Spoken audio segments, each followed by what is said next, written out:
Welcome back. Another black eye for the country's tourism industry, especially as it relates to the United States, that has in recent times issued travel warnings about crime to its citizens traveling to the Bahamas. Police are investigating an alleged armed robbery that occurred shortly after midnight in a parking lot near Potters Key Dock. According to the preliminary reports, 2 U.S. nationals were walking back to their rental vehicle when they were approached by a lone gunman who demanded cash. As a result, they complied and they were robbed of cash and other personal items. The gunman then fled in an unknown direction. The investigations into that matter continues. Last week, the Grand Lucan Resort was sold after 7 years in limbo. The closure of the resort affected and displaced many Grand Bahamians. At the head of agreement signing with Concord Wilshire, Lauren Miller, a former worker at the resort, expressed how the island was affected when the resort closed in 2018, and now her excitement for what is to come now that it is about to reopen. You know, in 2018, when things went sour, it was like a dark shadow over Grand Bahama, because this area was like all we had. And now to see this happening today, that we're going to be experience a whole lot in Grand Bahama, this actually is going to be able to provide jobs not only for right here in Port Lucaya, but throughout the island. So I am just so excited to be able to see what's going on here. And to the government who made it possible, I really, truly appreciate the government for stepping in all these years, taking their time and finding the right people to come on board and make it happen for our economy. Zahira Cumberbatch shared what she feels the sale and redevelopment of the resort means for the island and its residents. Today is a momentous occasion. It's a very proud moment for Grand Bahamians. We've had a rough time, many years of waiting.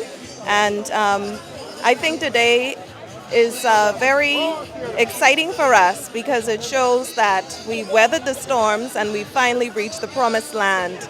And so I know a lot of people will feel encouraged to return home. Many Grand Bahamians, you know, we're all Bahamians, but Grand Bahamians tend to feel a little bit more special about themselves. And so they're very excited to return home, and this is just the beginning.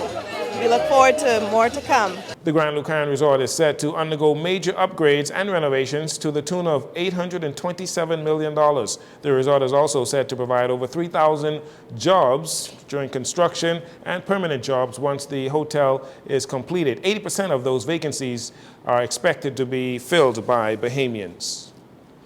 It has been well documented that in addition to new investments, the success of the Grand Bahama economy depends largely on a modern, well-run international airport. Well, during the signing of the heads of agreement for the sale of the Grand Lucayan, not much was said about the airport. However, Prime Minister Philip Davis said this much while talking about the impact of the redeveloped Grand Lucayan.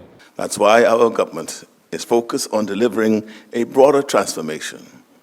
We are moving ahead with a new, modern airport that matches the scale of Grand Bahama's ambitions.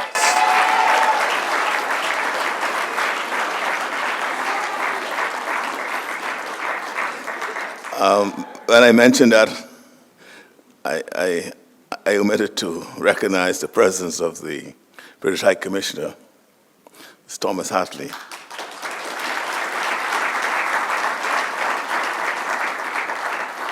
Who is working assiduously on that promise.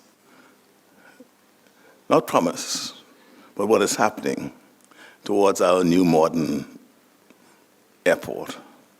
Now, I don't like talk. The details will be released when it is right, as this was. In 2022, the government launched a public-private partnership program to redevelop the Grand Bahama Airport. In March of 2023, at the Grand Bahama Business Outlook, Deputy Prime Minister Chester Cooper announced that a mixed Bahamian and United Kingdom joint venture consortium won the bid to develop the airport at a cost of approximately $200 million. However, there have been some delays in the progress of that project. The government now looking to get things back on track as soon as possible.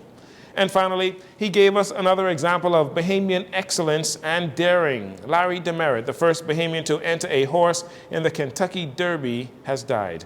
The Granted Stakes winning trainer was battling cancer while preparing his Kentucky Derby run last year on West Saratoga.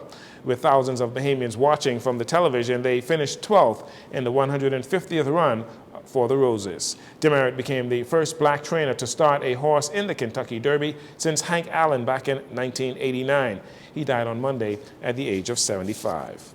That will do it for your JCN Evening News. Once again, I'm Dorino Saunders. It's a pleasure to have you join us.